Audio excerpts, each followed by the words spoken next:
Hello, everybody. Happy Wednesday. Welcome to this week's Wisdom Wednesday. My name is Kristen Gear. I am the Area Director for the Northeast Valley for BNI Arizona, as well as the Director of Information. So I get to support all of you amazing members with anything BNI related, whether it's BNI Connect, BNI University, renewals, payments, you name it. I'm here to help. And every week I provide a weekly Wisdom Wednesday. Just a couple updates before we get into the education. So as some of you may have heard, we did launch our 70th chapter for BNI Arizona. So we're so excited to welcome BNI Ambition chapter over in Tempe. So we're definitely make sure to reach out to them, welcome them to the BNI family. Also, coming up is Member Extravaganza. We are going to have more details for you within the next week or so, but Member Extravaganza is just an amazing time to really promote the chapters. We have a lot of visibility going on around BNI Global, which also gives our members a chance to win a cruise for sponsoring new members into BNI, and it starts March 30th, so at the end of this month. And it's all based on new applications that come in, and it's the date of the application. So if you have an open business day within the next couple weeks before March 30th, that's amazing. You could definitely use that as momentum going into Member Extravaganza.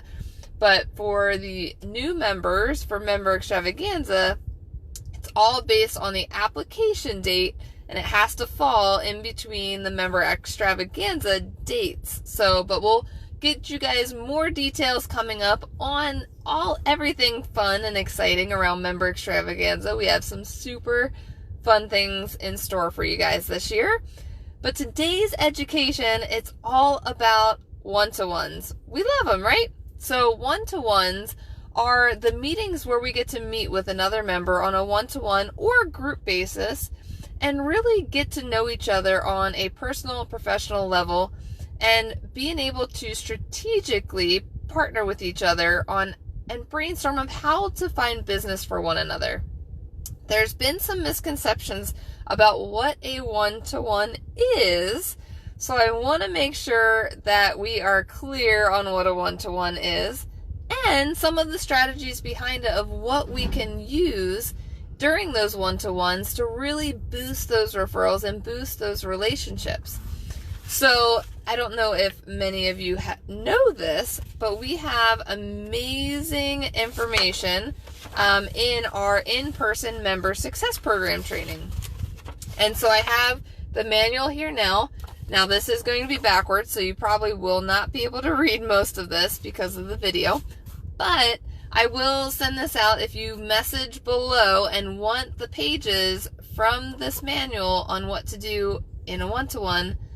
Message below and I will email it to you directly. So I have no problem of sending you this information, but it's so good. So in the Member Success Program manual, which they do go over this in the in-person Member Success Program training, it gives you a tracking sheet so you can track your one-to-ones, which is really great, especially for newer members who aren't sure who all the members in the chapter are yet. You can actually keep a tracking sheet of who all you have met with. Now, along with tracking, when you have a one-to-one, now one-to-ones can be in person, or it can be by video, or it can be over the phone. It does not have to be an in-person meeting.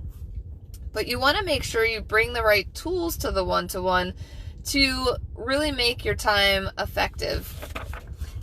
So some of the tools is the member biography sheet. So that gives some overall details about one of the individual. My favorite sheet, and you can kind of see here, is the gains sheet. I've talked about the gains in multiple videos. There's an extended version of the gain sheet on this Facebook page in the file section. You can find the extended version to where it's actually a Word document. You can fill it out. But it goes over your goals, accomplishments, interests, networks, and skills. Now, it's really important to go over both personal and professional. You never know where you might connect with someone on a personal level that just makes you bond even further. So share both personal and professional. The next worksheet is the contact sphere planning worksheet. So this goes over your the top professions that you work really, really well with, and also what are the top professions that will help round out your contact sphere. So this is a really great strategic document that you can actually work with other members in your chapter on how to build your power teams and your contact spheres within your chapter. So going over that information, actually talking about it in a one-to-one, will really help boost the brainstorming of who to even bring to your chapter and who to invite. You never know when you go through this worksheet if the other person has an amazing connection for someone who is going to be that perfect person to round out your power team. That's going to be huge.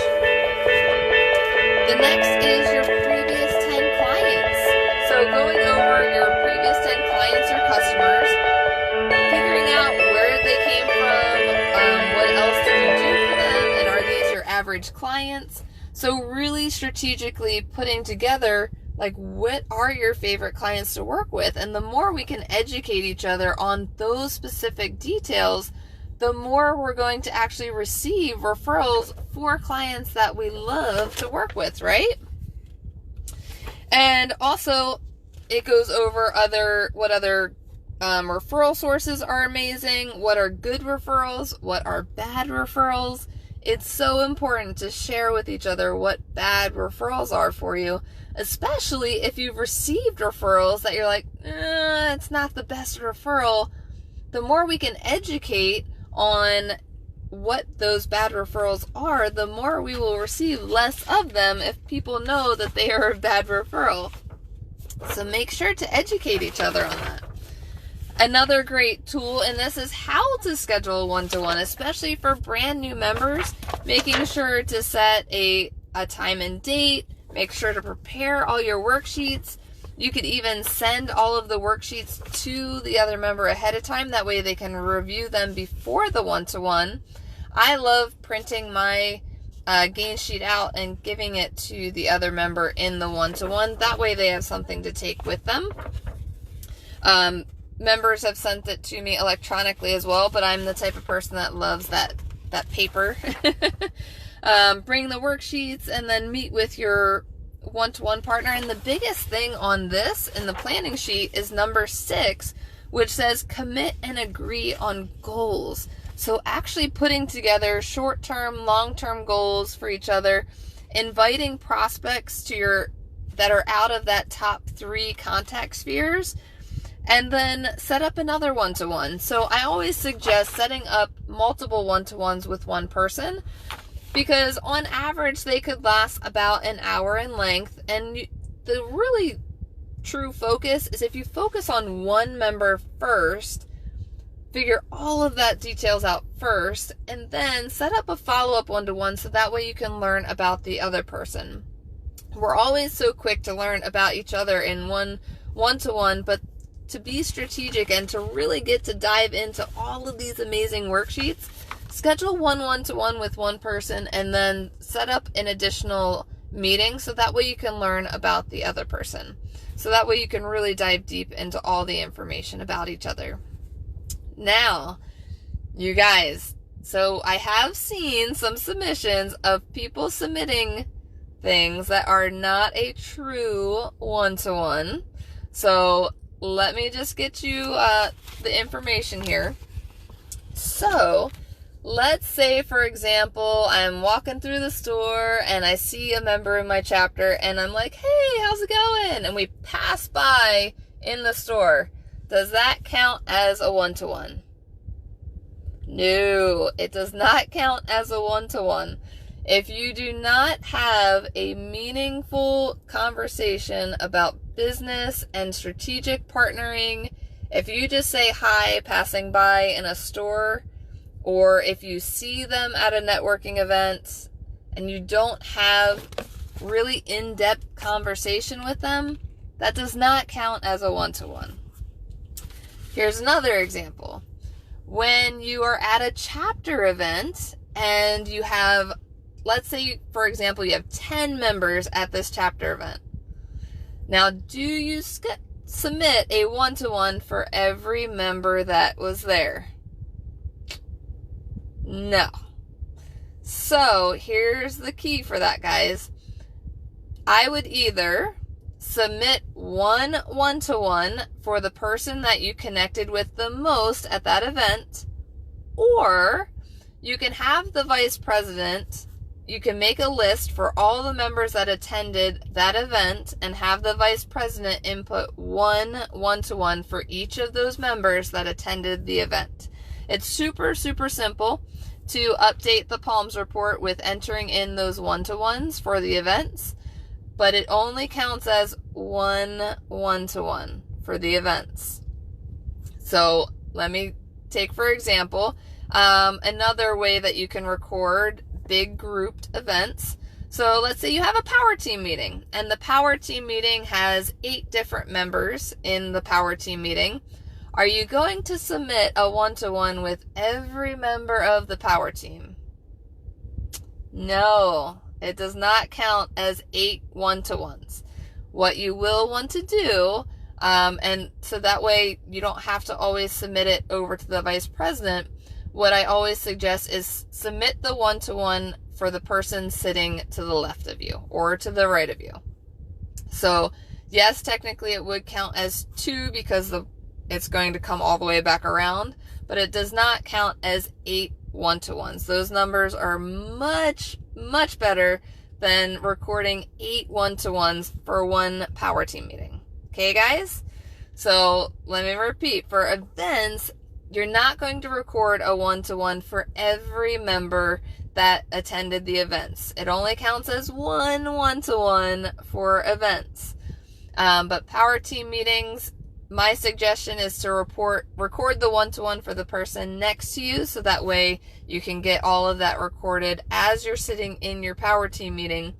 But for big chapter events, submit the list of all the members that attended that event to your vice president, so that way they can put one-to-one in for each of the members that attended the event. Because it'll definitely help out the chapter numbers, but it's not over-exaggerating the one-to-one numbers with attending an event and 10 members are at the event and then you're submitting a one-to-one for each member that attended. That's way too much. Way too much. And I'm hearing it way too often that people are submitting fake one-to-ones. So let's be more consistent, guys. We want to make sure that we are being efficient and effective in our one-to-ones, but also making sure that we are brainstorming and actually having real one-to-ones and what they were all about and what they were meant to be in the very beginning. So meeting one-on-one, either in person, via video, over the phone, but discussing strategies, going over all of these different worksheets so that way you can really dive deep into each other's businesses. Because we're all busy business professionals and we want to make sure that we're using our time effectively in these one-to-ones. So if you have any questions about this, or if you want more information, I see Justin already posted his information below, so I will send it to you this afternoon, Justin. But have the information available. This is so key, and if you are a mentor in your chapter, this is going to be important information to mentor new members on, because I do think that we've picked up some bad habits with submitting fake one-to-ones. So let's keep it real, guys. Keep those one-to-ones real. Let's keep them efficient and effective and use that time wisely, especially because we're all here to grow each other's businesses. So we want to make sure that we are utilizing those one-to-ones for that reason. So if you have any questions, let me know. Check with your director. And thank you all for joining in on this week's Wisdom Wednesday. And I will see you all next week. And make sure to record one chapter education unit for watching. Have a great day, guys.